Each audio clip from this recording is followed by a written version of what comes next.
Muito bem, hoje temos o último dos três depoimentos que habitualmente integram aqui o programa de História e Iniciativas Empresariais.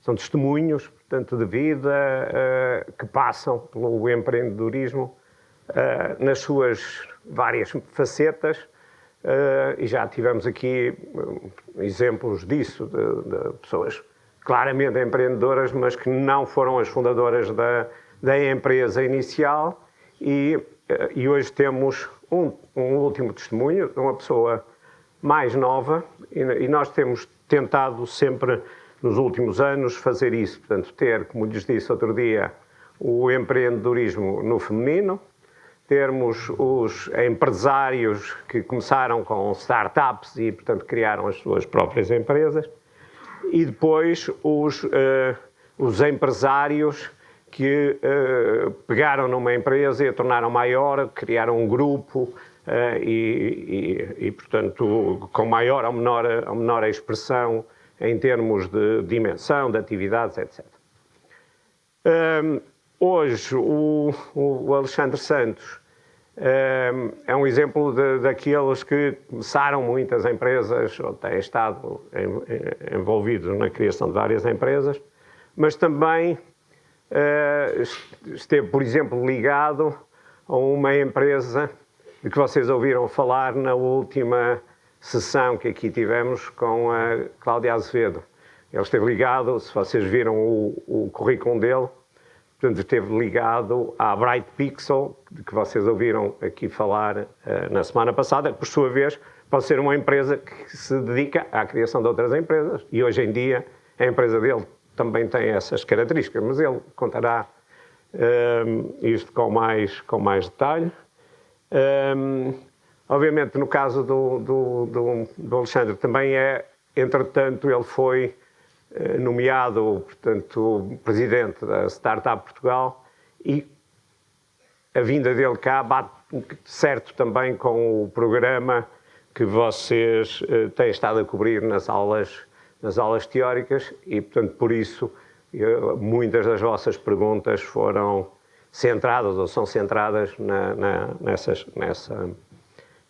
no papel, nas limitações que a Startup Portugal tem, pode vir no papel que pode vir a ter em termos do futuro.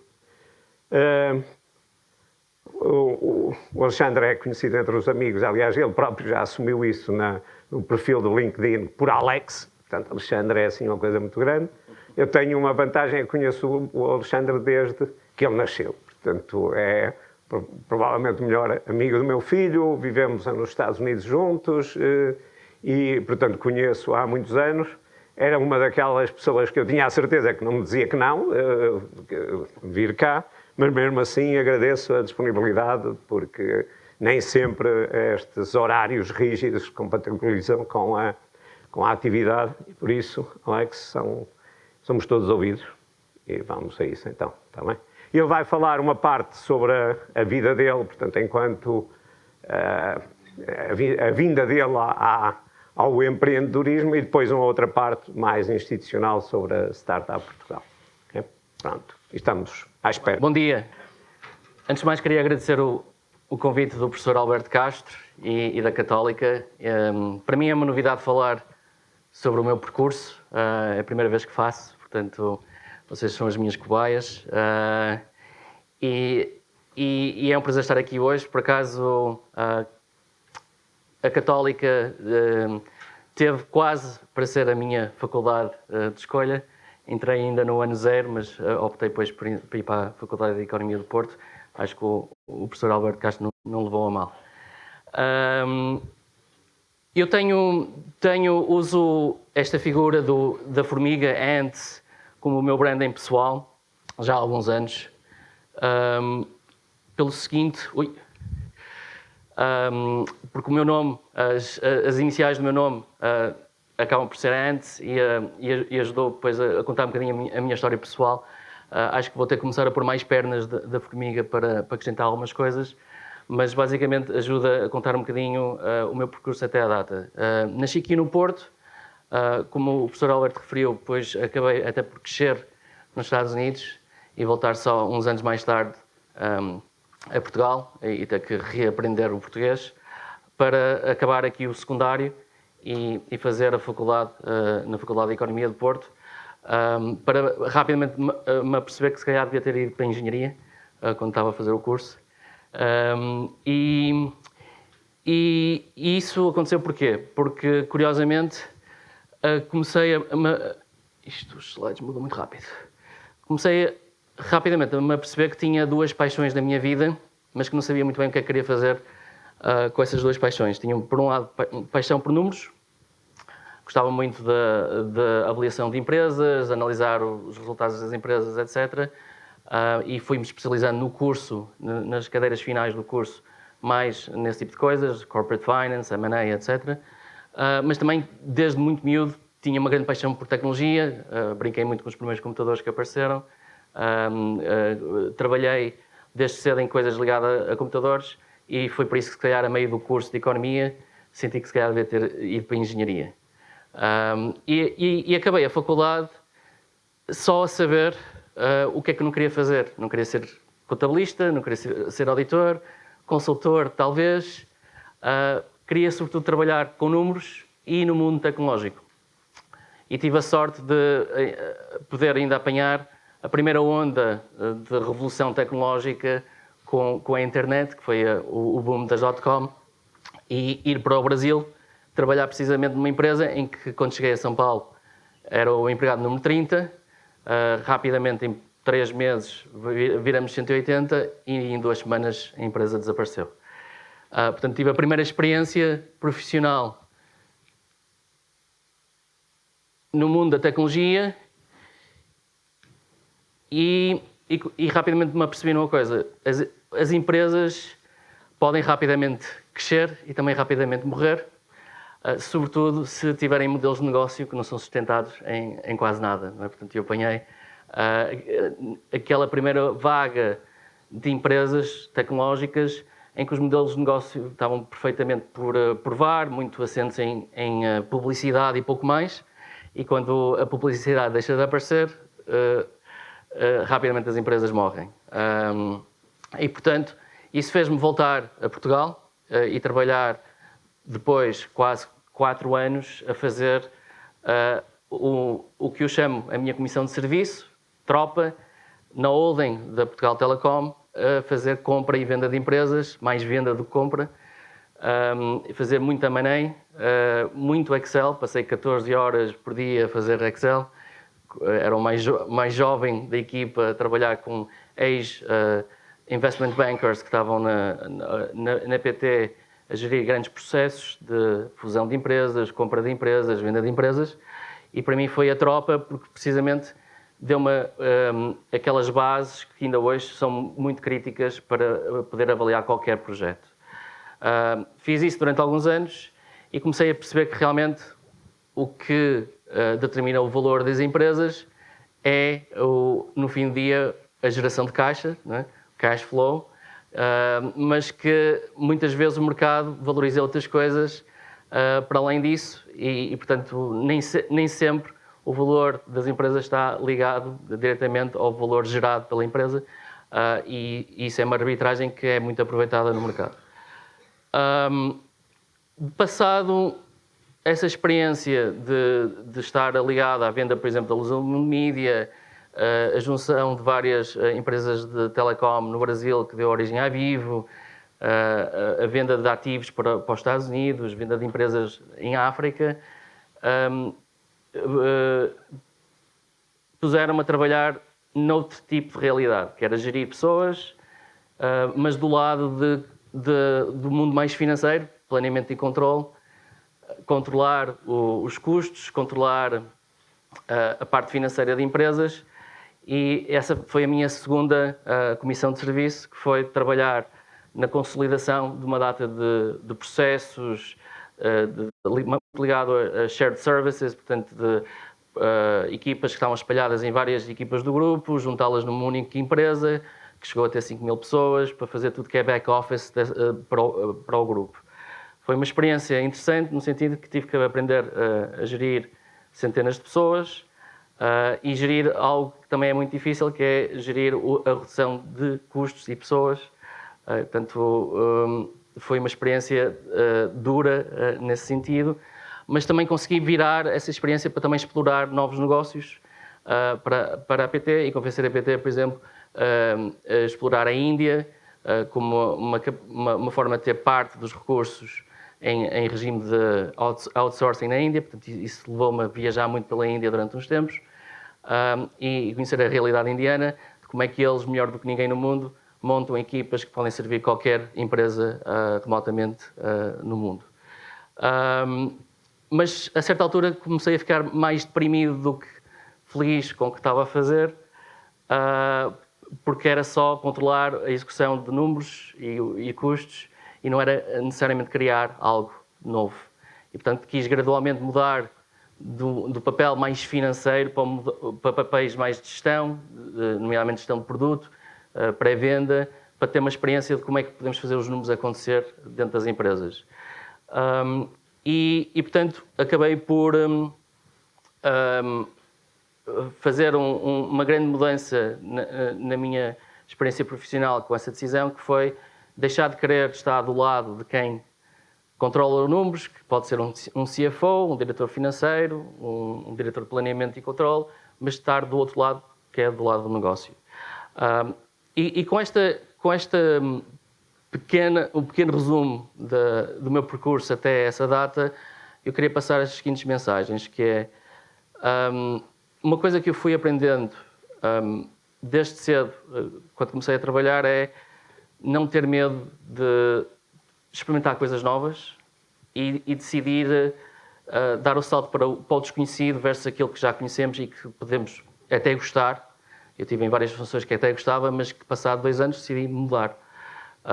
E fazer sobretudo isso no início da carreira, acho que traz mais benefícios a médio e longo prazo, porque dá-nos muito mais estofo e mais certezas daquilo que queremos realmente perseguir em termos de que é que queremos fazer na vida mais à frente. Eu costumo dizer que eu só há 10 anos é que descobri o que realmente queria fazer, quando comecei a entrar no mundo das startups, e demorei, portanto, mais de 15 anos a lá chegar. Mas foi muito importante experimentar várias coisas até esse momento. Portanto, o que é que acabei por fazer? Depois de vários anos a trabalhar no mundo corporate, em que do lado do mundo corporate, nomeadamente da DPT, comecei a apoiar programas de incubação de startups, ajudar as startups a terem como primeiro cliente algumas das empresas, tipo a TMN, o MEO, para experimentarem as suas soluções em primeiro lugar antes de se lançarem para o mercado. Não contente com o que estava a fazer no meu dia-a-dia, comecei gradualmente a tentar ir mais para o mundo do empreendedorismo. E como é que eu fiz isso? Portanto, para além do meu day job, a gerir estes programas de incubação, ofertas direcionadas a empresas no mundo corporate, comecei a entrar no mundo das startups, a ir a eventos, ajudar os empreendedores a perceber quem eram esses empreendedores, como é que eles trabalhavam, como é que eles arrancavam com esses projetos. Ainda convenci a PT a investir em fundos que estavam a investir em startups. Isso também permitiu-me entender como é que os fundos funcionavam. Mas lancei-me por conta própria, em part-time, com mais 2 amigos, para criar uma boutique de business angels chamada Ganexa Capital, que originalmente nasceu com mais 2 fundadores de empresas tecnológicas, um que tinha criado o SAP e outra que tinha criado a Critical Software. Portanto, e foi a melhor forma de aprender o mundo das startups, que foi ao fazer o seguinte, que é, pegamos um bocadinho do nosso dinheiro, que tínhamos poupado, juntamos o dinheiro de 3 pessoas no início e começamos romanticamente a investir em empreendedores que tinham pouco mais do que um PowerPoint. Às vezes nem tinham um PowerPoint, estavam a começar a fazer o PowerPoint. E é a forma mais gratificante e difícil de aprender. Foi aí que eu fiz a maior parte dos meus erros enquanto investidor, com o meu próprio dinheiro, que é acreditar basicamente em pessoas que tinham pouco mais do que um sonho e a aprender como é que se fecham esses negócios, como é que se arrancam com as empresas, como é que se ajuda esses fundadores a criar as empresas. Foi assim que eu comecei a fazer investimentos, há 14 anos. Estava a cada vez mais metido no mundo das startups. Tive, por exemplo, na equipa fundadora da Startup Lisboa, a ajudar enquanto parceiro. Estava cada vez mais metido nesse mundo das startups quando a Sonai estava a pensar lançar uma holding para concentrar tudo que eram os seus investimentos em empresas tecnológicas, nomeadamente no mundo das startups. Já estava a tentar criar o meu próprio fundo, quando a Sonai estava a iniciar esse percurso, em 2015, e acabei por ser a primeira contratação que eles fizeram de alguém fora do universo da Sonai para liderar as equipas de investimento que eles queriam criar para esse efeito. Portanto, a Cláudia já vos deve ter explicado um bocadinho a história da Sonai Investment Management e a Bright Pixel. Isso tudo nasceu em 2015, aliás, a Bright Pixel nasceu em 2016, 9 meses depois de eu ter entrado, portanto, o período de gestação certo.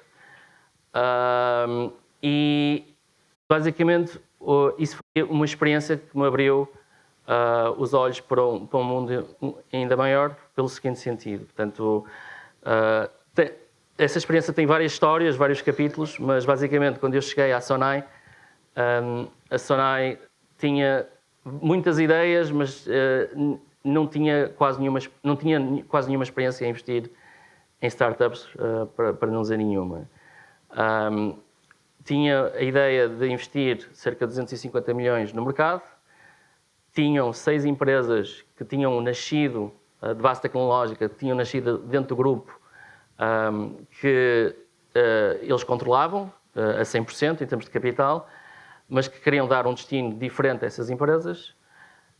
Tinham a vontade de investir em empresas, em startups mais later stage, portanto em fases que já mais avançadas do seu estágio de desenvolvimento, nomeadamente que já estivessem a crescer, e depois também disseram que gostavam de investir em early stage. Portanto, queriam fazer private equity, later stage investments em startups e também early stage. Portanto, queriam fazer 3 coisas numa só, e normalmente isso não acontece no mercado. Normalmente fazer private equity é totalmente diferente de fazer later stage e isso é muito diferente de fazer early stage.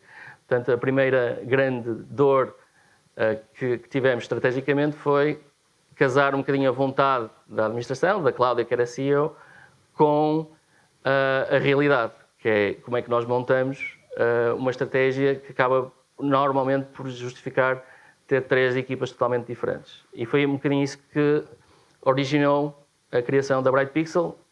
A Bright Pixel nasceu de uma forma até curiosa para focar investimentos em early stage. E, portanto, nasceu originalmente só para serem feitos investimentos em early stage e nasceu de uma forma que normalmente não é contada para o mercado, que é eu estava a começar a ver potenciais investimentos em startups early stage. Eu conhecia muita gente do mundo tecnológico, nomeadamente o fundador do Sapo, que tinha vários programadores, pessoas do mundo da tecnologia a trabalhar com ele, a pensar em projetos novos. Fui falar com ele para ver se tínhamos ali algum projeto no qual a Sonai EM pudesse investir. E ele disse, olha, não tenho um, tenho 5 projetos que acho que podemos lançar para o mercado como startups. Eu disse, olha, mas tens que escolher um, porque eu nunca na vida vou conseguir convencer a Cláudia e companhia a investir, enquanto investidor, em pessoas que têm mais do que uma ideia. Portanto, tens que escolher uma ideia e vamos fazer uma aposta nessa ideia. Tivemos meses nesta conversa e ele disse, não, se quiseres que eu saia, tens que investir em mim para criar 5 projetos. E eu fui de volta para a Sonai e fui pensar um bocado no assunto e acabei por me inspirar muito num modelo que já existia nos Estados Unidos, que é o Venture Builder Studio Model, que é basicamente um Venture Builder Studio é uma entidade que tem pessoas residentes que são programadores, malta de produto, malta de marketing, que pensam em vários projetos, trabalham vários projetos, muitas vezes misturando pessoas internas com pessoas externas ao Venture Builder Studio para gerar daí startups de uma forma mais orgânica. Portanto, criar MVPs e financiar os MVPs e depois os MVPs que têm sucesso acabam por ser lançados no mercado enquanto startups. Visitei as maiores referências a nível nos Estados Unidos no que toca a modelos de Venture Builder Studio, nomeadamente a BetaWorks em Nova York, e acabei por convencer a administração da Sonai de que este modelo poderia ser um modelo mais indicado para a administração acreditar mais em pôr capital em early stage, porque era um modelo em que podíamos minimizar o risco de execução, tendo uma equipa residente que pudesse realmente, para além de pôr dinheiro nos projetos, contribuir com recursos mais séniores no desenvolvimento desses projetos early on, para depois isso dar na criação de novas empresas. Dito e feito, foi assim que eu consegui convencer de um lado a Sonai e do outro os empreendedores a se juntarem e para criar a Bright Pixel. A própria Sonai acho que ainda hoje não sabe o que é quer dizer Bright Pixel e usa agora como a marca que tem. Bright Pixel é um nome técnico para uma falha no sistema num ecrã de LED. Portanto, nós, os fundadores da Bright Pixel, sabemos que vamos ter uma falha no sistema numa empresa corporate e, portanto, vamos por que não nos chamarmos Bright Pixel? Tínhamos ideias um bocadinho piores para nós no início e agora a Sonai acabou por adotar a marca como a marca oficial de tudo que fazem em termos de venture capital. E da experiência da Bright Pixel, acabamos por investir na Bright Pixel em 20 empresas, várias nasceram organicamente, algumas já foram até vendidas, e isso somado às empresas que fomos investindo no modelo tradicional, através de um fundo de investimento, investir apenas com capital em empresas, eu acabei por fazer na Bright Pixel mais na IM mais de 40 investimentos pelo mundo fora, entre Israel, Estados Unidos e vários países da Europa e também um bocadinho na Ásia. Isso permitiu-me, basicamente, aprender muitas coisas. Estes são slides que eu tenho mais para explicar ao mundo mais corporate o que é que tem que fazer para serem mais inovadores e saírem um bocadinho da sua doma, mas também acho que são mensagens importantes para qualquer pessoa que queira trabalhar de forma eficaz no mercado, nomeadamente neste mundo de investimento. É muito importante viajar, por exemplo, ainda hoje eu viajo muito, estive a semana passada em Helsinki e cheguei ontem à noite da Arábia Saudita. Só viajando é que percebemos como é que o mundo funciona.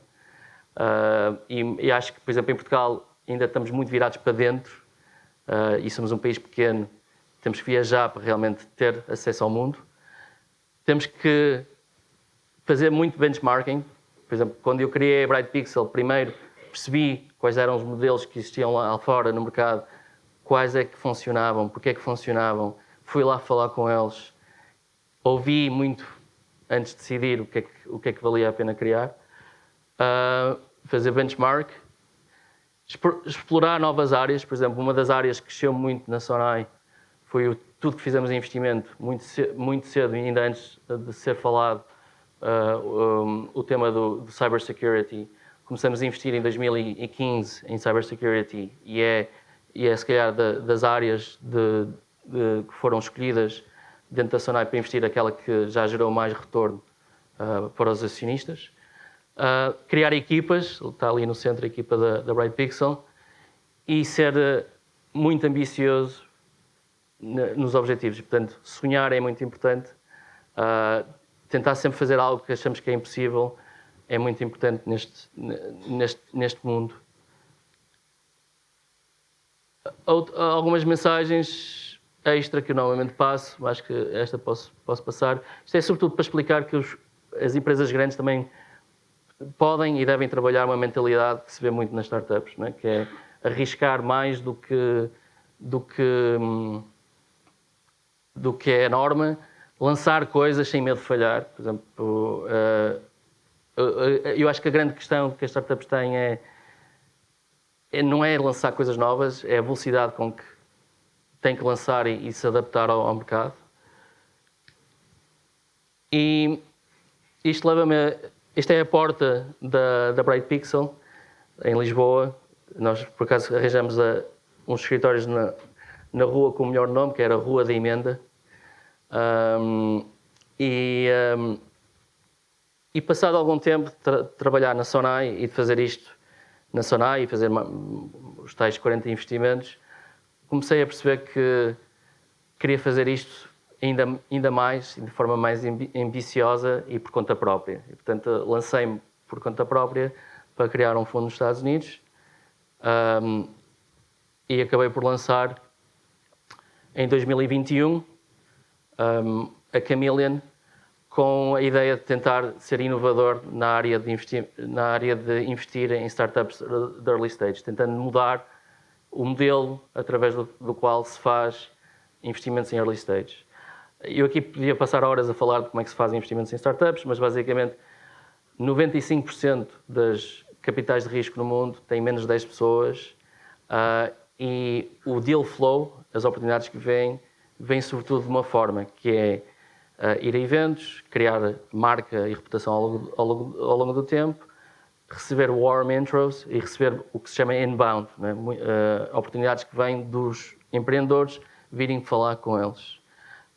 E a grande maioria das capitais de risco, as VCs do mundo, apesar de estarem a investir milhões em startups, não investem mais do que 100 mil euros por ano no seu próprio IT, tecnologia, dados que estão a explorar. E na Chameleon o que nós fizemos foi precisamente o contrário, foi investir por ano alguns milhões em desenvolver tecnologia própria, acesso a dados, modelos de tratamento de dados massivos. Estamos a mapear 6 milhões de startups pelo mundo e invertemos o modelo.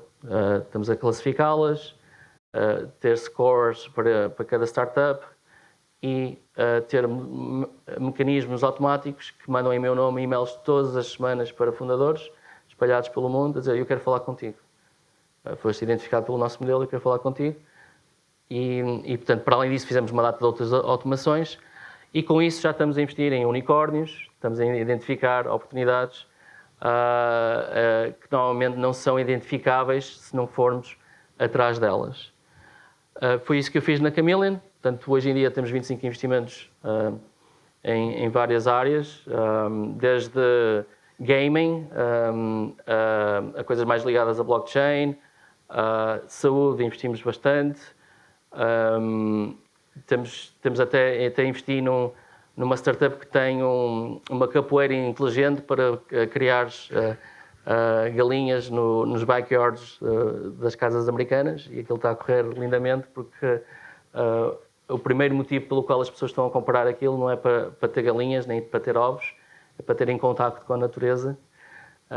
E portanto, só para dar um exemplo de que às vezes os investimentos são mesmo originais e podem ser algo que uma pessoa nem pensa que vai ter o impacto que tem.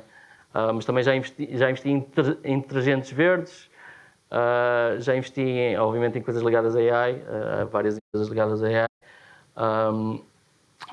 E isto é um bocadinho o meu percurso até à data. Tem sido uma viagem. Acho que tem sido um privilégio, sobretudo desde há 10 anos que estou mais profissionalmente no mundo das startups, a investir em startups, ser pago para todos os dias e todas as semanas conhecer fundadores e novos negócios, novos verticais e ter que aprender. Portanto, eu sou pago para aprender e depois, obviamente, depois de tomar decisões com base naquilo que estou a ouvir, de onde é que deve ser aplicado o capital. Startup Portugal, fui recentemente convidado para ser o presidente da Startup Portugal. A Startup Portugal vai fazer 10 anos para o ano. É uma entidade privada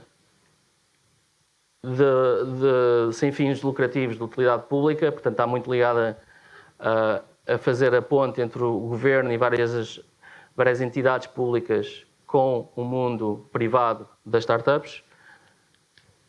Tem como missão precisamente fazer essa ponte e representar todo o ecossistema a nível internacional, portanto levar aquilo que é feito ao nível das startups em Portugal pelo mundo fora, e ajudar os fundadores e as startups a terem todas as condições que precisam para desenvolver os seus projetos.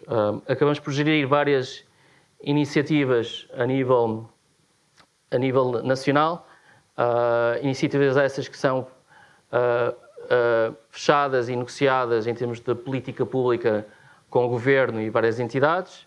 Portanto, define-se a missão e a estratégia para o mundo das startups em Portugal com essas entidades públicas, e depois isso acaba por ser vertido em medidas e financiadas, muitas vezes com dinheiro europeu. Por exemplo, atualmente estamos a gerir mais de 60 milhões em várias iniciativas que visam apoiar os fundadores, as incubadoras e outros stakeholders no mercado para terem acesso a capital, acesso a formação, acesso a uma data de instrumentos para poderem se ingrar.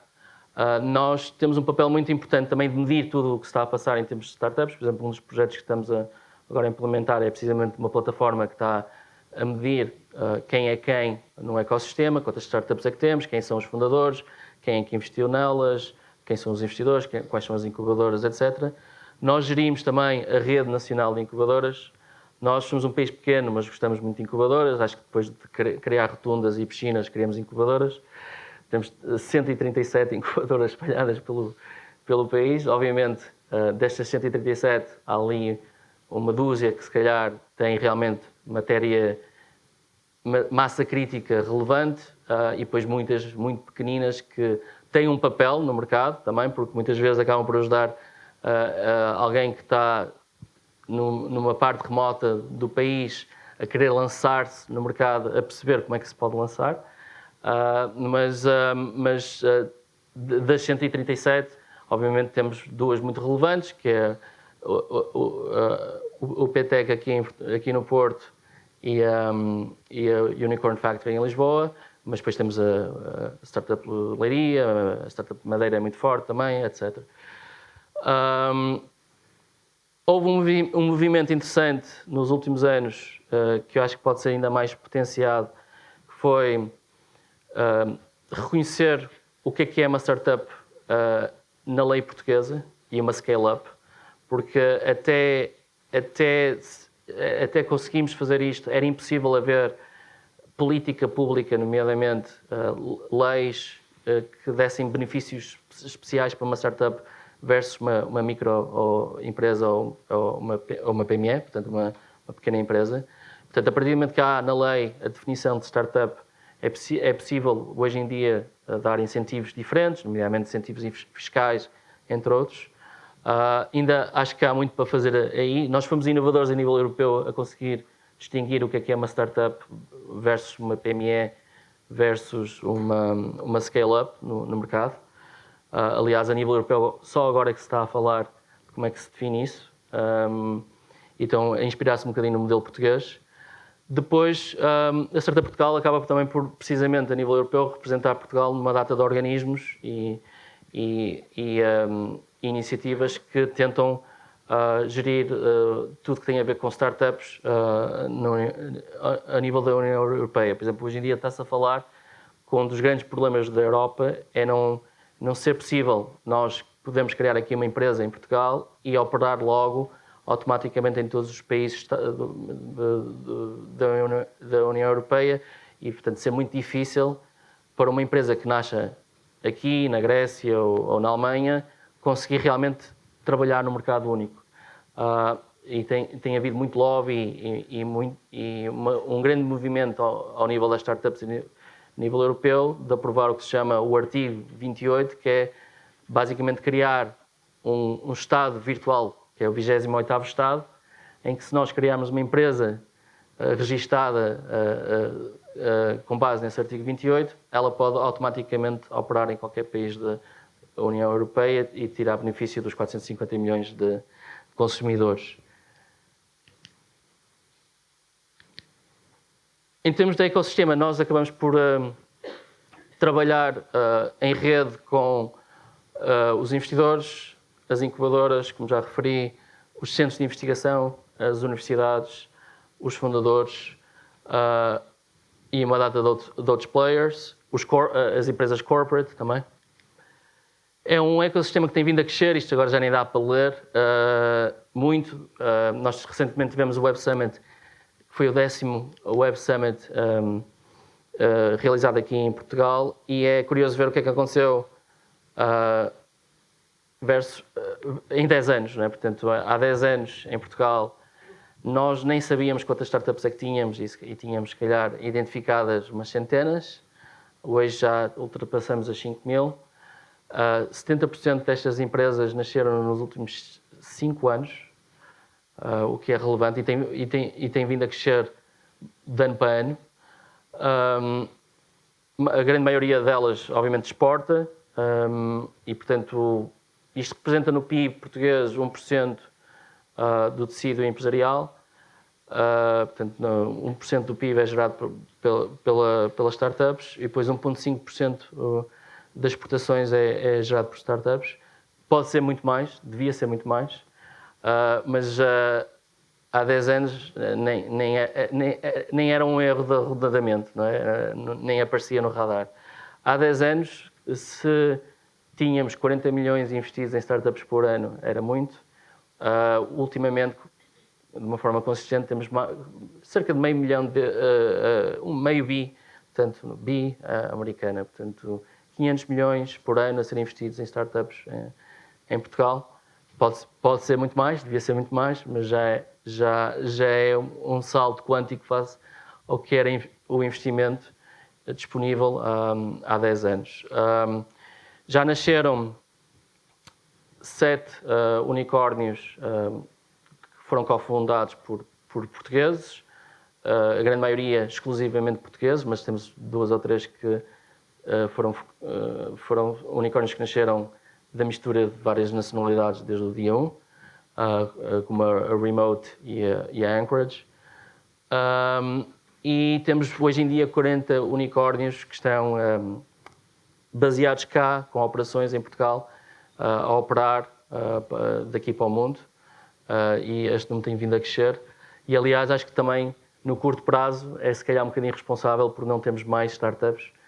Temos muitos unicórnios a estarem cá a operar e muito do talento está a ser absorvido precisamente por essas empresas maiores. É uma indústria, obviamente, que tem praticamente pleno emprego, ganha 80% mais do que a média portuguesa, quem trabalha em startups, e, portanto, também é muito geradora de valor para a indústria como um todo e esperemos que seja mais no futuro. Aqui são alguns nomes de startups mais recentes. A Smartex nasceu aqui no Porto. Eu, curiosamente, apresentei a Smartex em 2020 na Sonai para ser investida. Tomamos a opção errada de não investir na altura. É uma empresa que está a correr bem. Em vias de, se calhar, ser um dos próximos unicórnios. Temos a Sound Particles de Leiria, About de Lisboa.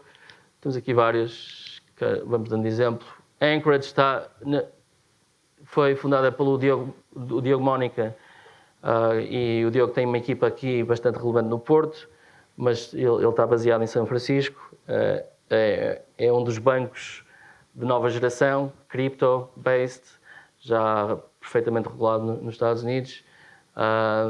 E acho que já está quase, já é unicórnio, aliás. A Sensei, uma empresa que foi por acaso investida pela Bright Pixel, muito cedo. Encontramos a Sensei na Alemanha, ninguém conhecia a Sensei em Portugal, na altura. E a Windcredible é uma das novas startups. Isto são alguns exemplos, poderiam estar aqui muitos outros. Eu não vou perder muito tempo a explicar o porquê Portugal. Isto são alguns slides que nós usamos para vender um bocado Portugal, mas eu costumo dizer mais ao contrário, porque não Portugal? Eu conheço e falo com empreendedores do mundo todo. E nós não somos nem menos nem mais do que os outros que estão pelo mundo. Acho que talento há em qualquer parte do mundo. O que eu acho é que Portugal tem a seguinte vantagem competitiva. Se eu tivesse que escolher uma vantagem competitiva é a seguinte. Nós, por norma, desde o dia zero já estamos a pensar de forma global quando estamos a criar uma empresa aqui em Portugal. Porquê?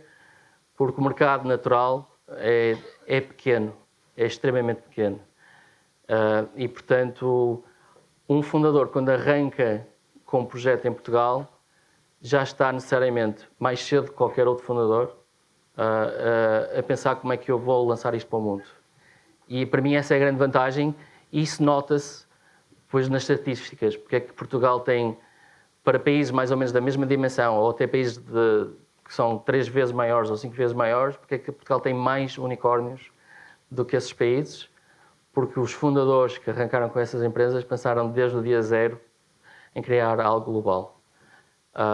E isso dá-nos uma grande vantagem competitiva quando eu comparo, por exemplo, conversas que tenho com fundadores alemães, franceses, espanhóis. Eles pensam demasiado nos seus mercados primeiro, perdem muito tempo, aqueles primeiros anos, a consolidar o negócio nesses mercados para só depois explorar o mercado lá fora. E muitas vezes esses 2, 3 primeiros anos são aqueles anos em que, com aquela ideia, se tivesses ido com essa ideia logo para o mercado num contexto mais global, tinhas, se calhar, uma chance de criar algo realmente impactante no mundo, versus fazer algo que, ok, cresceu mais ou menos bem no meu país, mas depois, se calhar, perdi a janela de oportunidade para levar isso para outra escala. Para mim, essa é a grande vantagem. Obviamente temos gente talentosa, mas o talento está em todo lado hoje em dia. Temos todas as condições do mundo para criar empresas aqui e fazê-las se ingrar a nível global. E eu acho que essas condições são cada vez mais relevantes com esta nova onda de inovação que estamos a assistir com a AI. Eu já levei com a primeira onda da internet, que facilitou e quebrou muitas barreiras à criação de empresas. Depois veio a cloud e o mobile, que tornou ainda mais barato e mais fácil a criar empresas com ambição global, e agora o AI está a mudar ainda mais esse paradigma. E acho que depois do Covid, outra coisa que é muito relevante, hoje em dia não é preciso estar sempre a ir fisicamente falar com as pessoas em qualquer parte do mundo para fechar negócio. Muitos dos meus investimentos, por exemplo, fiz só com chamadas totalmente virtuais, e só mais tarde é que conheci os fundadores. E muitas vezes os fundadores até podiam estar no mesmo país. A facilidade de fazer negócio também evoluiu no sentido de não termos de estar sempre a ir fisicamente aos sítios para fechar negócio. E isso nota-se muito no mercado hoje em dia. Estes são alguns dos programas que a Startup Portugal gera. Acho que não vos vou amassar com isto, mas desde vouchers para startups, avalos para as incubadoras, há um programa que nós temos que é o One Stop Shop, que ajuda qualquer fundador ou potencial fundador a perceber o que é que ele tem que fazer, ele ou ela tem que fazer para criar a sua empresa, aos visas que há disponíveis para nomeadamente o talento a nível internacional se fixar cá. Muita coisa passa pela Startup Portugal. Isto são slides que não interessam muito. Isto são os benefícios, por exemplo, que já estão hoje em dia em prática associados à lei da startup que eu vos falei. Portanto, já há benefícios ao nível de impostos. Acho que isto ainda pode ser trabalhado não só ao nível fiscal, mas com outros benefícios. Isto são algumas das vantagens a nível de atrair talento estrangeiro para trabalhar cá e pagar menos impostos também. Visas, acho que não vou-vos amassar com isto. A Startup Portugal acaba por ter um conceito estratégico que mistura fundadores de startups bem conhecidas, com empresários, com pessoas mais ligadas a organismos públicos. É presidida pelo Manuel Caldeira Cabral, que já foi Ministro da Economia, e isto é um fórum que é muito usado para precisamente discutir o que é que está bem e o que é que está mal dentro do ecossistema, para definir a estratégia mais a longo prazo para Portugal no que toca a startups.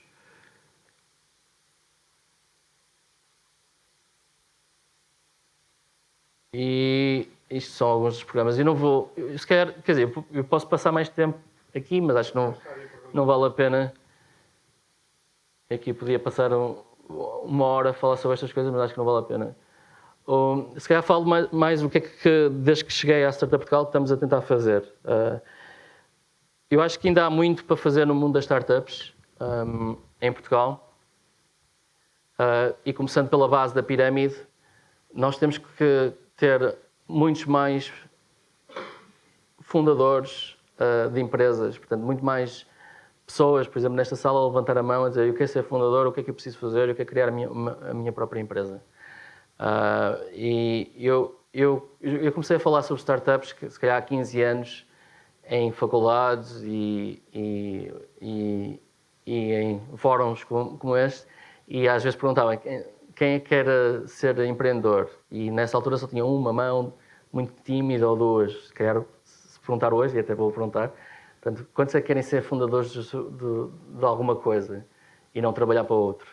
Ok, já são mais mãos. Vai um terço. Se calhar, um terço foi simpático, mas se calhar 25%, 30%.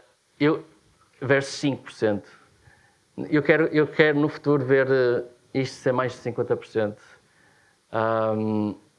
Eu fiz uma carreira primeiro muito corporate, para depois ir para ser empreendedor. Também lancei startups e nem contei. Eu lancei algumas startups que não correram muito bem, mas também correram bem no sentido em que me permitiram aprender imenso, não é? com os erros e com as tentativas falhadas de criar empresas. Não é?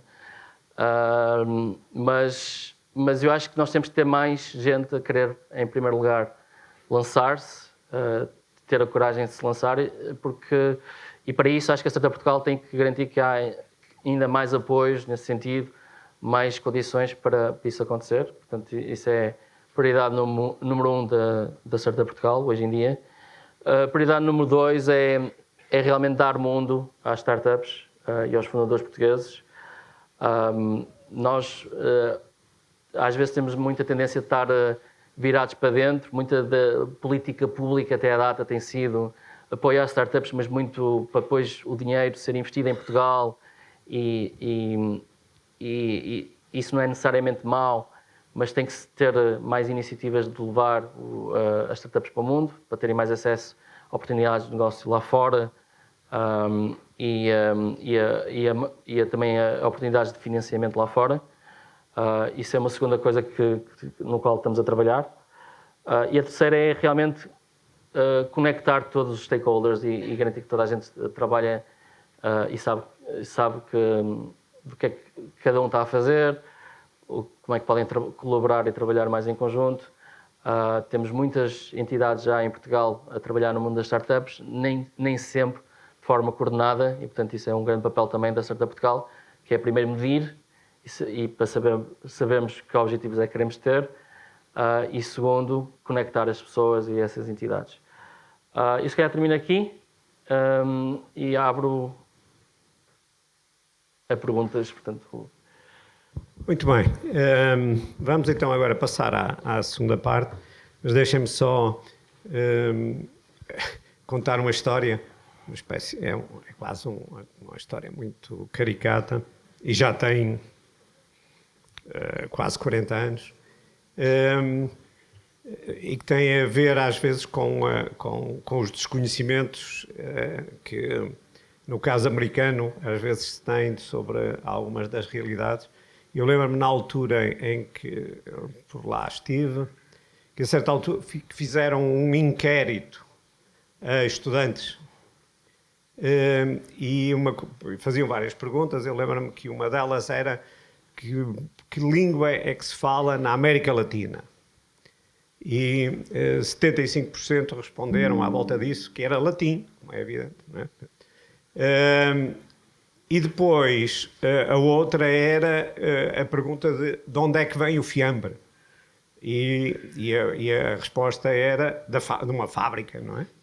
E isto tem a ver com as capoeiras, e muito pouca gente conseguia ligar o fried chicken, não é, da Kentucky, com uma galinha verdadeira, portanto, que eles não admitiam que uma coisa que tem 2 patas, umas penas e não sei o quê, pudesse dar. Portanto, não conseguiam fazer essa ligação e, portanto, achei piada a dos galinheiros para contacto com a natureza. Dizia eu que, portanto, que essa dos galinheiros vai ajudar a que, pelo menos, mais meninos saibam essa relação, se é que sabem. Quando muitos sabem que os ovos vêm da galinha, não conseguem ainda realizar o circuito todo. Bom, antes das perguntas que eles têm, e como eu vi que não há aqui essa pergunta, tu começaste por dizer que estavas a fazer economia e depois chegaste à conclusão que se calhar devias ter feito a engenharia. E hoje em dia, o que é que tu achas? Fizeste bem, fizeste mal? O que é que tens a dizer? Porque eles estão a fazer gestão, portanto, nem economia nem engenharia. Não, eu, aliás, acabei por, no fim, fazer mais cadeiras de gestão do que de economia propriamente dita, não é? Eu não me arrependo nada do curso que, olhando para trás, agora não me arrependo nada do curso que tirei, mas até porque acho que ajudou-me no seguinte sentido. Quando entrei no mundo do trabalho, a trabalhar com engenheiros, tentei sempre então perceber então qual poderia ser o meu fator diferenciador versus aqueles que sabiam programar, sabiam criar as coisas, o que é que eu podia acrescentar em cima disso, não é? Eu ainda cheguei a tentar ler livros de programação, mas rapidamente me apercebi que não valia a pena. O que valia a pena era realmente trabalhar as outras competências, algumas das quais que já tinha começado a trabalhar no curso, né? Que era a parte da mais a parte mais financeira associada à coisa, como é que se constroem modelos de negócio, como é que se estruturam as coisas, como é que se pode pensar na organização das empresas para terem mais sucesso versus aquilo que é o saber mais especializado que me frustrava não ter no início quando estava a fazer o curso, não é? A meio sentia que se calhar o curso era demasiado abstrato e teórico, mas mais tarde apercebi-me que isso deu-me se calhar outra bagagem que me permitiu depois, quando eu quis afunilar, eu tinha bases mais que suficientes para o fazer. Muito bem. E agora estás metido nas políticas públicas, portanto, se calhar a economia também vai ajudar. Bom, vamos passar ao vosso lado às perguntas. Esta aqui. Bom, a teoria do processo empreendedor foca-se na oportunidade e no indivíduo.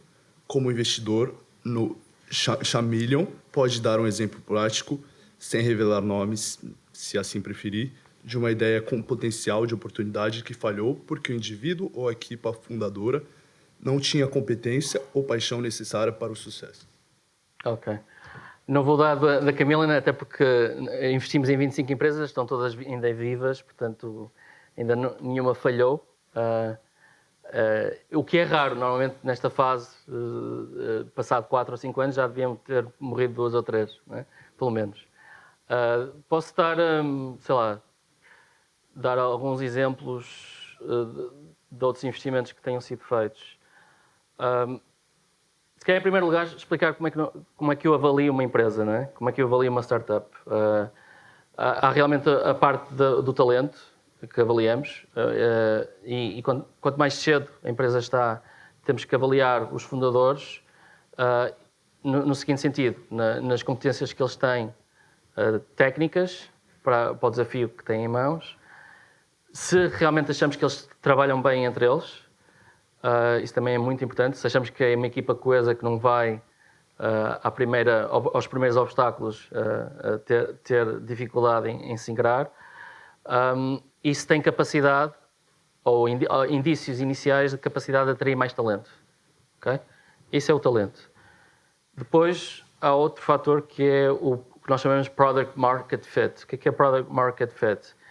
É se eles, naquilo que já têm já minimamente desenvolvido, já estão com algum indício de terem interesse do mercado. Não é? Mesmo que não tenham receitas, tem gente, quer empresas, quer pessoas interessadas em usar aquilo que eles estão a desenvolver, e se esses indicadores têm tendência de realmente de ter a evolução certa.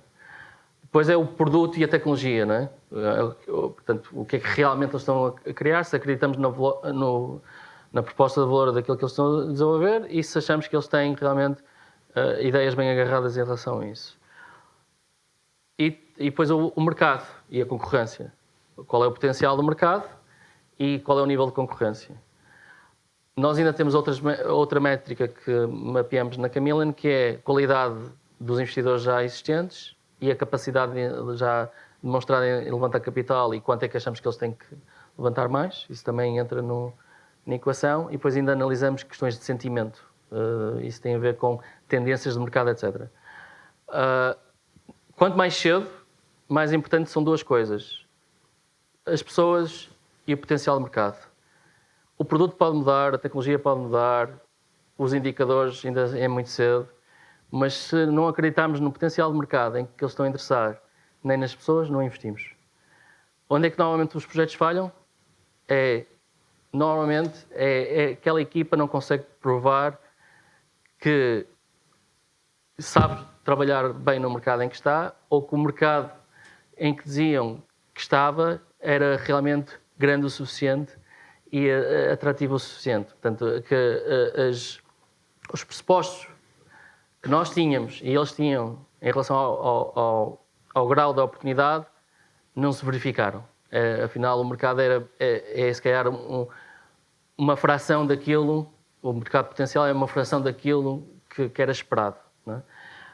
E, portanto, eu já investi em equipas mais ou menos que só por estarem no mercado com claros sinais de expansão tiveram muito sucesso, e já investi em equipas muito boas que infelizmente estavam no mercado errado e não conseguiram mudar para outro mercado e morreram.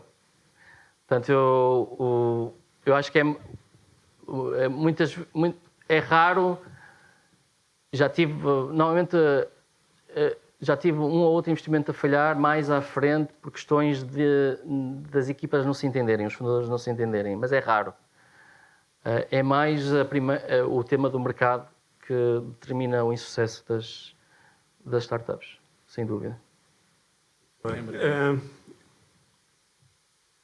Antes da seguinte, um follow-up, mas essa questão por exemplo, da equipa, não é?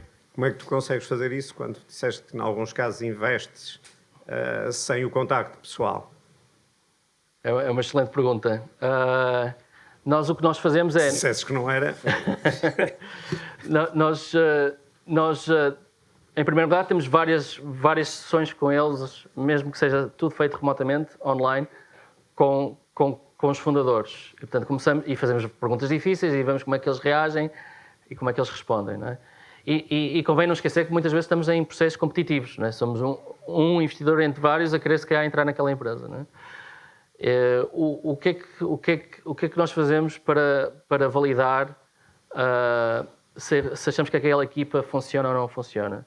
Nós fazemos algo que muitas capitais de risco não faz, que é background checks, que é mesmo ver se o que eles dizem que fizeram no passado é verdadeiro, se realmente andaram nas faculdades que andaram, se realmente trabalharam com aquelas posições nas empresas em que trabalharam, e fazemos reference checks, falamos com pessoas que trabalharam com eles no passado.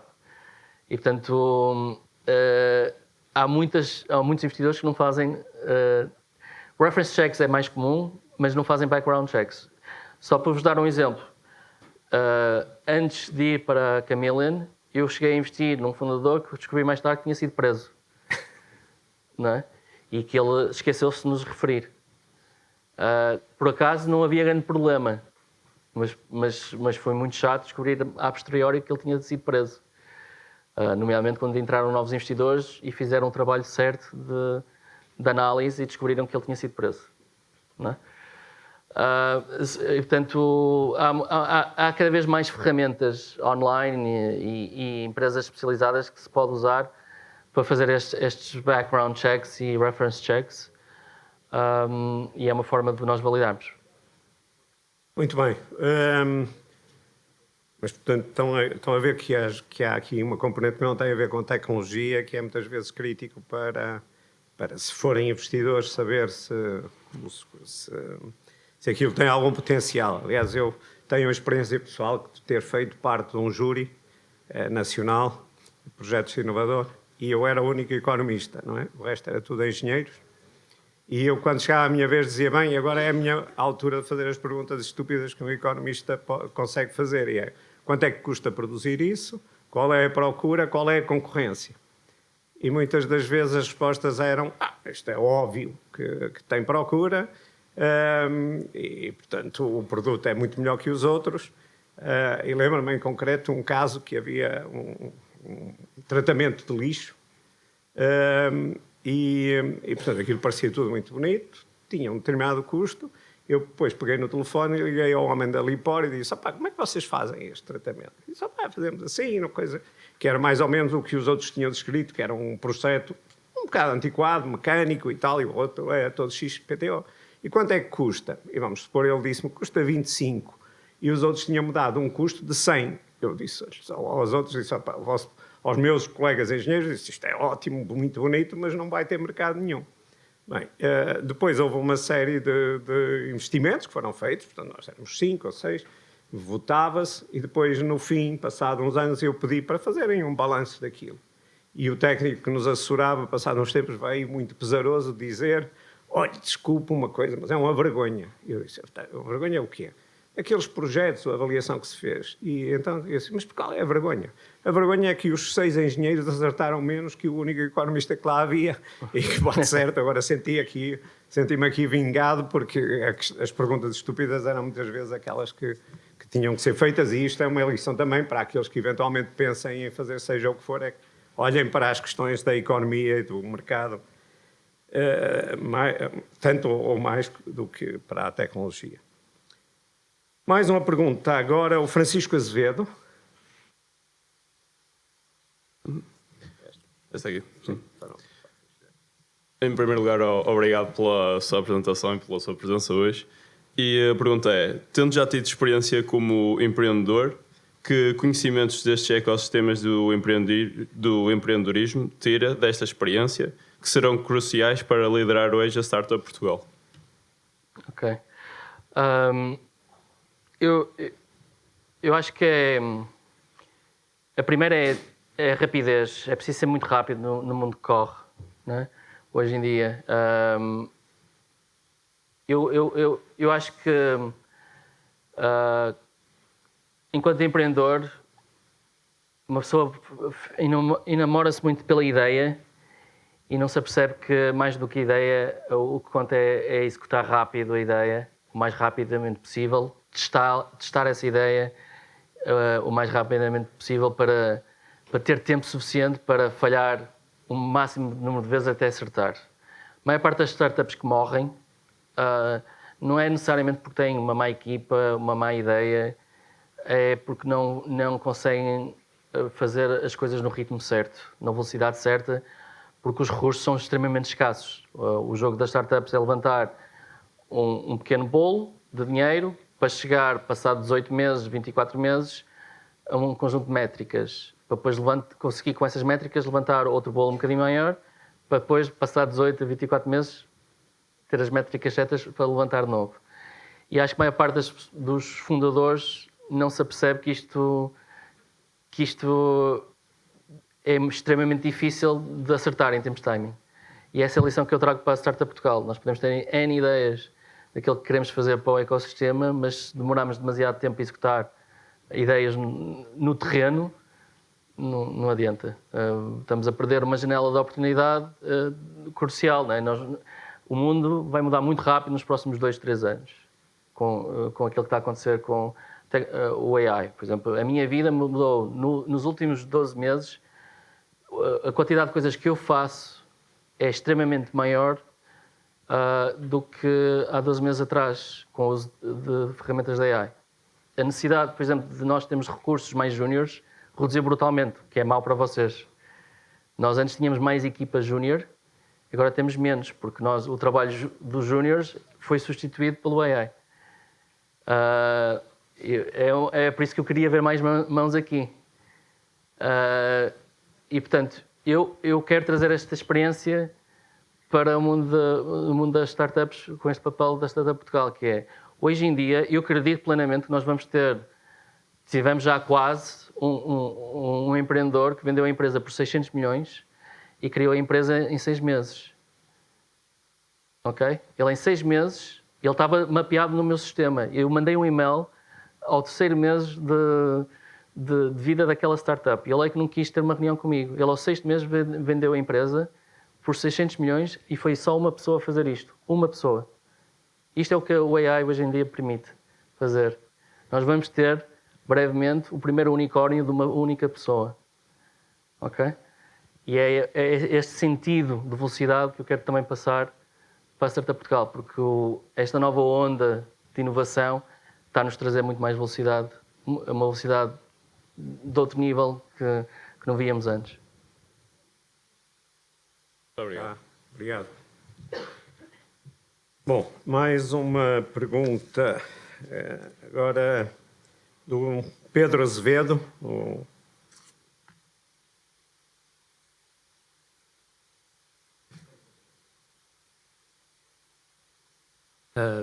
Bom dia, muito obrigado pelo testemunho. Como é que, na sua trajetória, costuma identificar oportunidades empreendedoras no ecossistema português de startups? Que tipo de informação observa primeiro? Ok.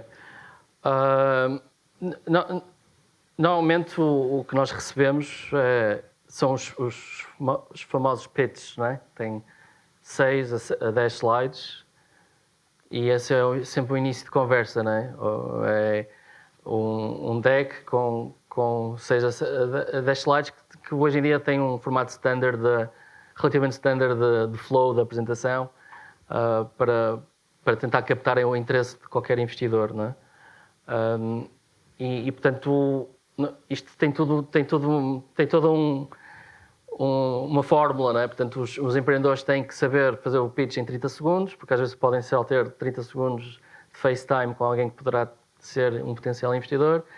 Tem que ter a capacidade de fazê-lo em 3 minutos ou 5 minutos naqueles concursos que há de fazerem o pitch para uma audiência de potenciais investidores.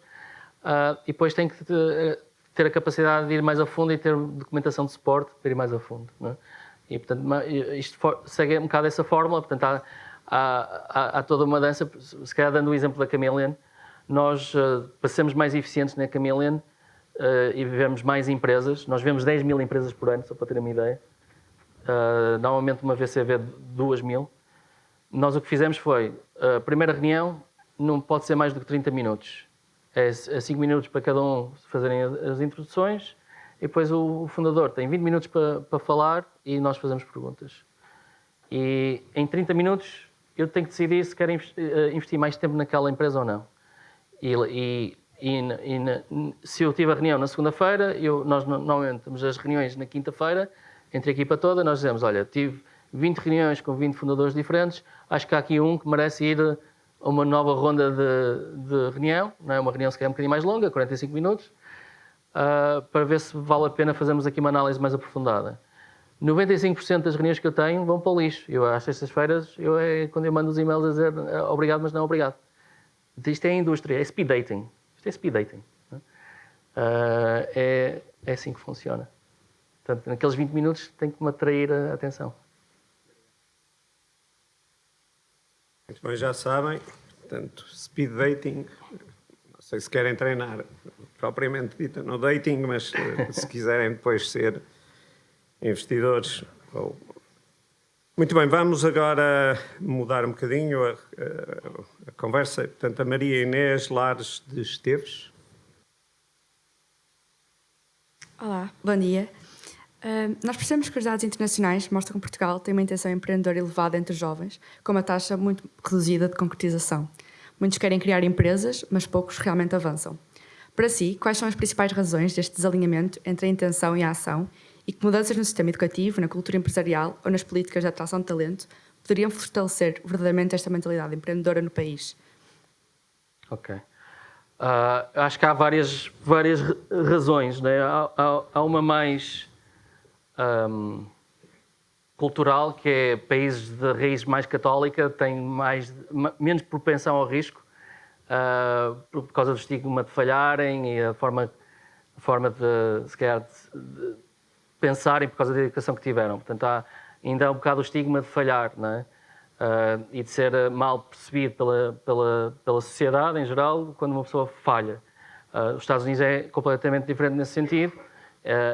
Às vezes até é levado ao extremo oposto, de usarem um bocado isso como medalhas de orgulho, terem falhado várias vezes até terem sucesso, mas o que realmente as estatísticas dizem ao nível global é que os fundadores que têm mais sucesso e que, portanto, criam as empresas com mais valor no mercado são fundadores que normalmente estão nos seus 40s. Porquê? Porque realmente antes, se calhar, criaram 2, 3, 4 empresas onde tiveram níveis diferentes de sucesso, se calhar algumas até nem correram bem, e só à terceira ou quarta vez é que têm sucesso. Portanto, acho que, em primeiro lugar, se alguém quiser ser fundadora de alguma coisa aqui nesta sala, e tivemos vários a levantar o braço, é não terem realmente qualquer problema em falharem e assumirem que, se calhar, a primeira não vai dar em nada ou vai dar em pouco. E vai ser, sobretudo, uma lição para fazerem melhor da segunda vez. Depois acho que em Portugal nós temos uma outra questão, que é há pouco dinheiro para realmente dar aqueles primeiros 50 mil, 100 mil euros, 250 mil euros dos 3 Fs, não é? Do Family, Fools and Friends. Não é?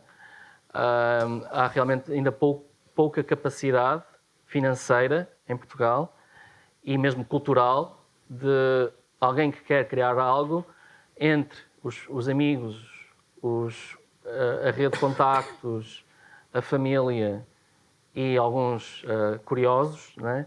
De angariar aquele dinheiro mínimo necessário para realmente dar o salto. E isso é uma área que nós, na Startup Portugal, estamos a querer trabalhar, que é precisamente tentar até ter mais dinheiro público, sem strings attached, portanto até se calhar numa lógica de grant, em que se houver algum dinheiro privado a querer apostar em alguém para criar algo, haver co-matching de dinheiro público para terem o bolso suficiente para realmente darem o salto. E depois acho que ainda falta algo em Portugal, isto demora tempo a criar, que é casos de sucesso geram casos de sucesso. Portanto, teria o que se chama o efeito bola-neve, compounding effect, que é demora normalmente 10, 20 anos a ter fundadores de empresas que correram bem a voltarem de novo ao mercado para criarem novas empresas, ou eles serem investidores de novos fundadores e ensinarem outros como fazer algo com sucesso. Em Portugal temos muito poucos casos ainda nesse sentido. Já temos alguns fundadores que já tiveram algum grau de sucesso no passado a começar a investir enquanto investidores em novos fundadores ou a criar novas empresas. Por exemplo, nós temos vários casos de empresas que agora não correram tão bem. A Farfetch chegou a um estado de empresa pública, mas entanto foi vendida, né, por 500 milhões a uma empresa sul-coreana. Mas dali já estão a nascer para aí 10 startups que eu conheça. E se calhar há outras 10 que ainda não conheci.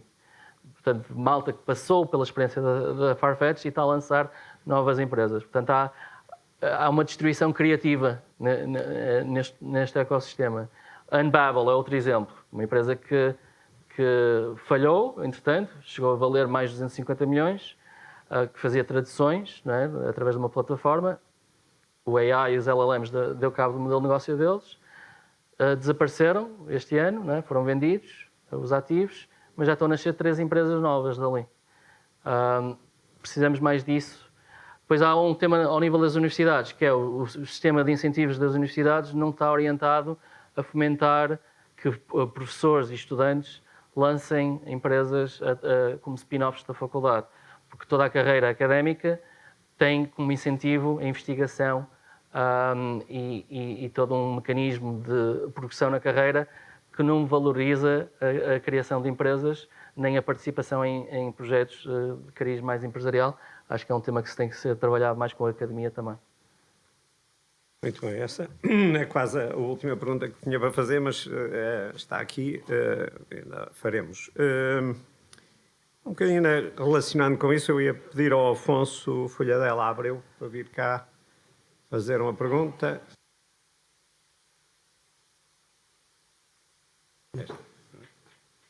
Qual é a estratégia da Startup Portugal para garantir que o crescimento do ecossistema de startups, que cresceu 16% em 2024 e 8% em 2025, se traduz efetivamente em ganhos de produtividade nacional e não apenas numa multiplicação de pequenos projetos com baixa escala e impacto limitado?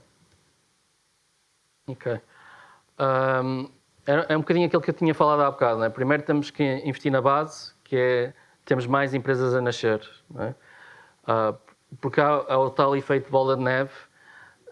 A estatística manda que em cada 100 startups há duas ou três que se calhar vão dar retorno suficiente para pagar os fundos que investem nelas, não é? Portanto, viram unicórnios ou crescem o suficiente para pagar o investimento que foi feito, mas há cerca de 20% que, num espaço de 5 a 7 anos, continua a gerar dinheiro no mercado e crescem, não é? Mas não morrem. Não é? Depois, se calhar, há ali 20% que ficam em estados mais comatosos, portanto, se calhar uma PME, não passam numa PME, e depois há no mínimo 40% que morre, não é? Ou até mais. Não é? E, portanto, nós temos que jogar com a lei dos grandes números. Não é? Temos que ter muito mais empresas a nascer para termos uma percentagem crescente a chegar aos estágios mais avançados. E acho que há outro tema muito relevante para Portugal.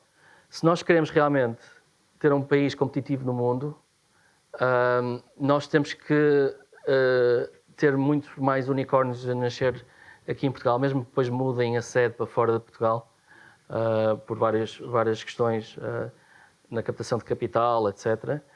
Porque isso é que pode fazer realmente a diferença de termos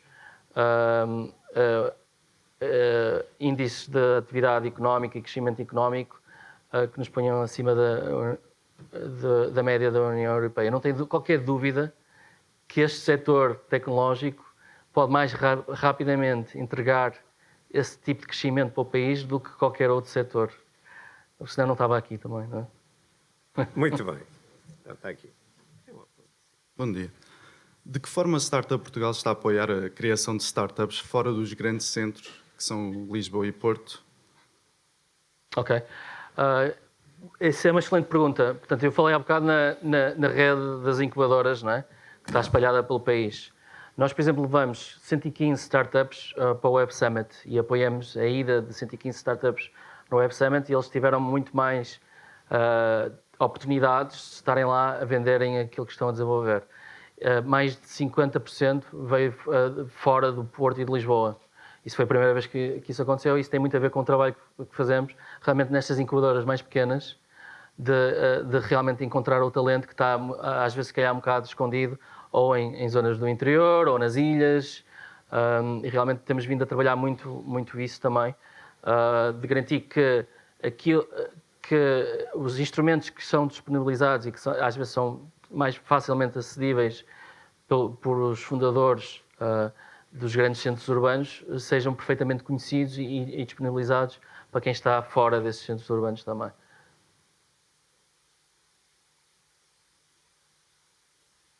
E, aliás, há vantagens especiais, por exemplo, para criar startups. Já tivemos casos de pessoas do Porto e de Lisboa irem viver para os Açores porque foi lá que tinham mais condições e acesso a investidores do que aqui.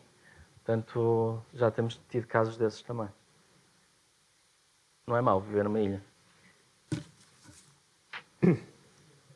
Agora, o Tiago Gomes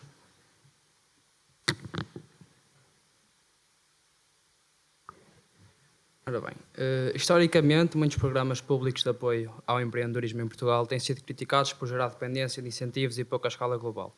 Como é que a Startup Portugal está a garantir que as iniciativas atuais criem empresas relativamente sustentáveis e competitivas internacionalmente, em vez de apenas projetos dependentes de financiamento público? Excelente pergunta. Realmente acho que a política pública às vezes traz estas distorções de mercado, não é? Só para terem uma ideia, nos últimos anos foi injetado muito dinheiro, muito capital em fundos de capital de risco para ser aplicado em startups. São conhecidos como sendo os fundos CIFID. Portanto, CIFID é o sistema a nível nacional para promoção de I&D, portanto, Research and Development, em empresas. E temos hoje em dia 2 bis, portanto 2 mil milhões de euros disponíveis para investir em startups em Portugal. E estão a ser geridos por vários fundos de investimento. Só que depois o que é que acontece? Realmente as leis que vêm da Europa e também as regras que são definidas a nível das entidades públicas portuguesas acabam por restringir muito a forma como esse dinheiro tem que ser aplicado. E era aquilo que eu estava a referir indiretamente há bocado, que é acaba por muitas vezes orientar o dinheiro para ficar muito virado para dentro, para Portugal, e não ser possível usar esse dinheiro para fora, ou nem ser elegível para todas as startups que existem no mercado. Portanto, porque às vezes os critérios são tão restritivos que estamos a jogar por um jogo de soma de um conjunto vazio quase nulo, não é? E realmente o papel da Startup Portugal é precisamente esse, é de explicar às entidades públicas e ao Governo que não basta apenas haver a bondade de aplicar este dinheiro no terreno, tem que se definir de uma forma muito melhor as regras e a forma como esse dinheiro tem que chegar na ponta aos fundadores e às startups sem vem sempre as palavras em inglês, sem muitos strings attached, não é?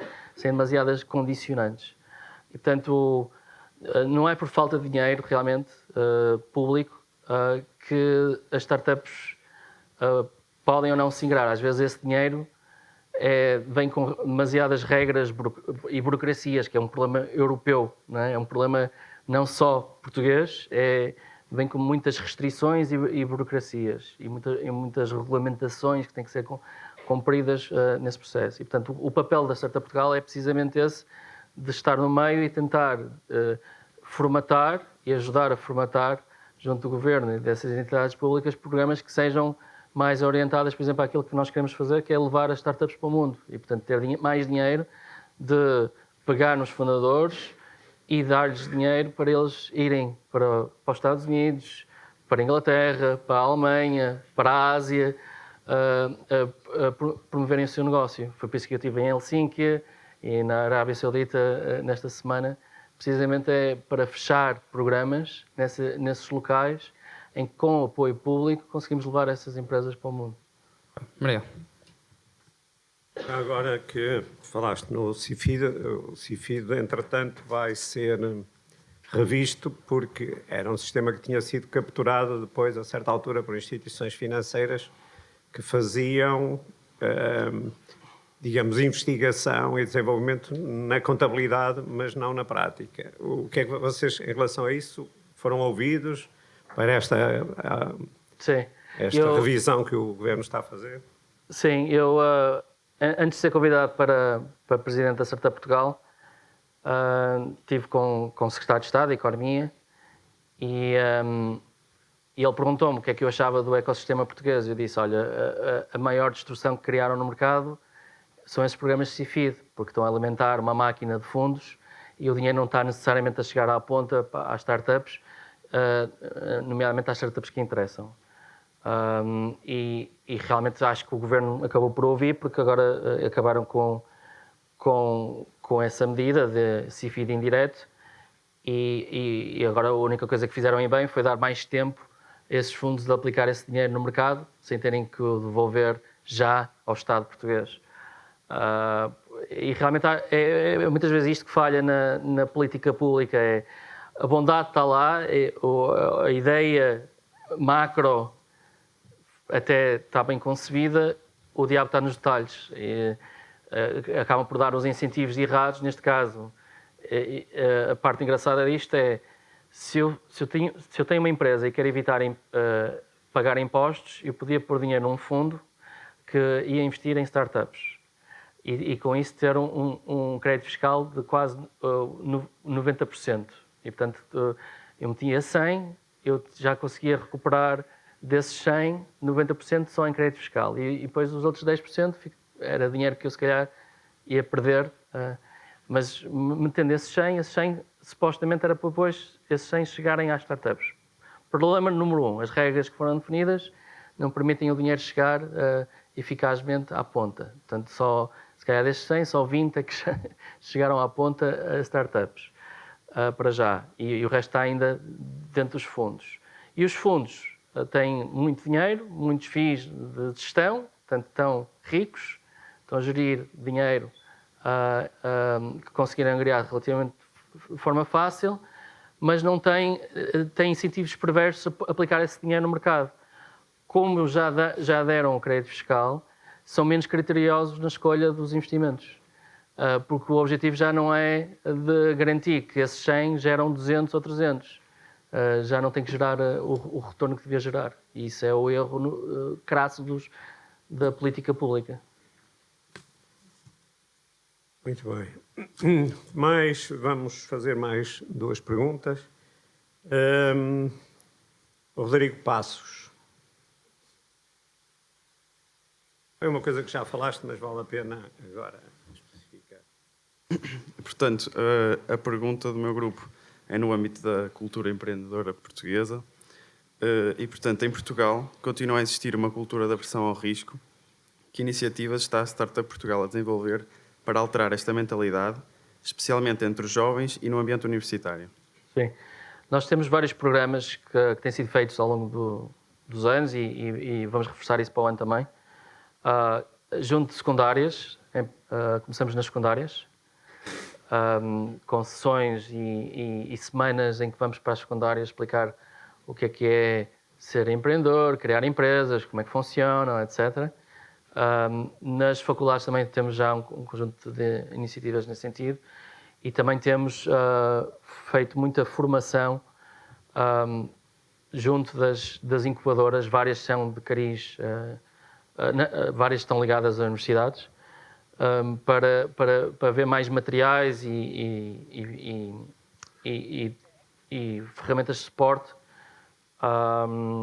no sentido de explicar como é que uma pessoa pode criar a sua empresa, etc. Depois nós temos um programa que tem vindo a crescer ao longo dos últimos anos e tem corrido bem, que é o One Stop Shop, que é uma espécie de linha de apoio. Quem quiser vai ao site da Startup Portugal, pode marcar uma sessão com uma pessoa da Startup Portugal para depois fazer as perguntas todas que quiser fazer para se lançar no mercado.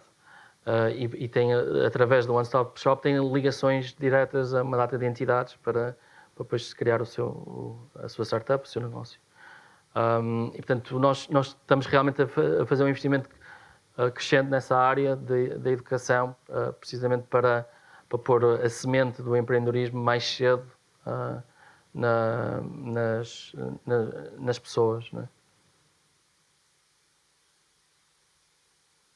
Vamos ter tempo para mais 2, afinal.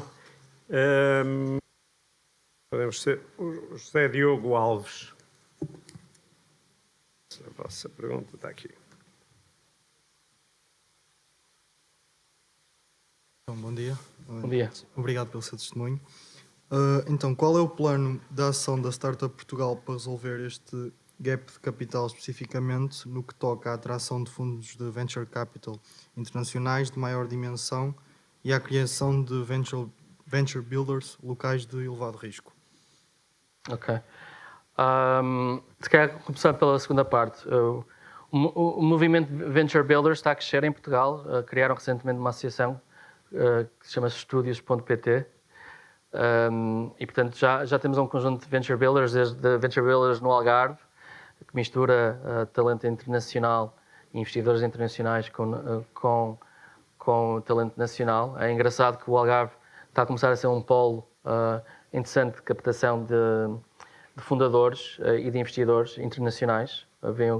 Vem o Algarve, sobretudo fora da época, como um ótimo sítio para viver e criarem os seus projetos. Mas já há várias venture builders a nascer um pouco por todo o país. Por exemplo, aqui no Porto nasceu há relativamente pouco tempo a Laika Ventures, que também é apoiada pela Startup Portugal, que é só focada em projetos de AI. Temos a Augusta Labs, que tem fundadores do Porto e de Lisboa, que criaram também uma venture builder só focada em AI. Portanto, o movimento está a crescer a olhos vistos e eu fico feliz porque fizeram o primeiro summit sobre venture builders ligado ao Web Summit, em que eu fui lá falar também. E como eu fui, se calhar, o primeiro a criar uma venture builder studio em Portugal através da Red Pixel, foi muito interessante ver que já há várias a fixarem-se cá, entre players internacionais e nacionais. O tema de captar dinheiro internacional é, sobretudo, uma falha de mercado mais em later stage. Porquê? Porque o dinheiro, tirando o dinheiro para arrancar com o projeto, portanto, pre-seed, que é outra falha de mercado, aqueles primeiros 50 mil euros, 100 mil euros, etc., que eu já referi, há bastante dinheiro no que se chama o seed e o série A, já em Portugal, okay? Para financiar o primeiro ano, 2, 3, 4 de vida da startup. Onde as coisas começam a falhar é realmente quando a empresa tem que escalar a nível global de uma forma mais agressiva e levantar rondas maiores. Isso é uma falha de mercado não só em Portugal, mas a nível europeu. A Europa como um todo tem dificuldade em financiar, por exemplo, quando uma startup precisa levantar 50 milhões, 100 milhões, 150 milhões, por norma tem-se virado para o mercado americano. E, portanto, não há muito capital a nível europeu disponível e tem havido muitas iniciativas a nível europeu no sentido, nomeadamente com o Fundo Europeu de Investimento, de criar fundos e estratégias de fundos que alimentem mais a captação de capital internacional para promover mais o cross-border investment, né? Portanto, investidores, sei lá, italianos ou alemães investirem em startups portuguesas e vice-versa, investidores nacionais investirem em startups de outros países da Europa. E nós estamos em várias dessas iniciativas a discutir o que é preciso ser feito. Portanto, é um desígnio a nível europeu que está a ser trabalhado, porque realmente é uma das grandes falhas do mercado europeu versus o americano. Por norma, uma startup, se vocês forem ver a maior parte dos unicórnios portugueses, elas deixaram de ser portuguesas e viraram americanas precisamente quando tiveram que levantar esses cheques maiores. Porquê? Porque os investidores americanos dizem, olha, faz o flip, é o que se chama o flip, podes até manter uma subsidiária, que é aquilo que já criaste em Portugal, mas a tua sede passa a ser aqui em Delaware, porque eu sei fazer contratos legais em Delaware e nem quero ter risco país Portugal. Não é? E isso está a acontecer um pouco por toda a Europa. A maior parte das startups, quando chegam a uma determinada dimensão, vão aos Estados Unidos levantar este tipo de capital. E o que nós, Startup Portugal, fazemos estamos a jogar nos dois tabuleiros. Por um lado, tentar resolver a falha de mercado a nível europeu, mas por outro, pegar nestas startups, enquanto isso não for totalmente resolvido na União Europeia, é levá-los para os Estados Unidos. E não há que ter vergonha disso. É pô-los em contacto com os investidores americanos. Não há problema nenhum. Elas têm que se ingrar. Muito bem. Antes da última pergunta, só uma notazinha. Quando se está a falar agora muito do peso das tarifas americanas na concorrência, da capacidade competitiva das empresas europeias, há um estudo recente que mostra que aquelas restrições que há dentro da Europa, portanto, que mencionaste quando foi a startup que é criada aqui, depois tem que, para estar em Espanha também, não sei o quê, depois tem que... Essas restrições internas ao mercado, essas restrições ao mercado interno, ao fim e ao cabo, que era uma coisa que devia ter sido criada lá atrás, em 1996 ou coisa assim, essas restrições correspondem a uma tarifa de 30% a 40%. Ou seja, a gente, antes de se queixar do Trump, podíamos nos queixar de nós próprios, porque há coisas que precisam de ser feitas. Muito bem, para a última pergunta, vem cá a Marta Costa Ferreira. E se calhar enquanto a Marta 10, só acrescentando uma coisa nesse ponto da tarifa implícita a nível europeu.